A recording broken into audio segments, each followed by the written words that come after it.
أعوذ بالله من الشيطان الرجيم بسم الله الرحمن الرحيم قل هل من شركائكم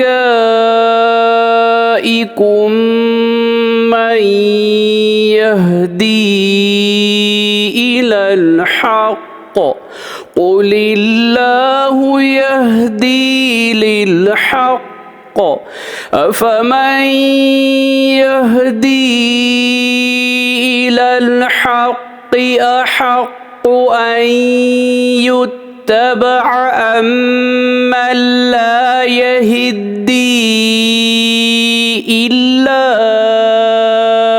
أن يهدى فما لكم كيف تحكمون।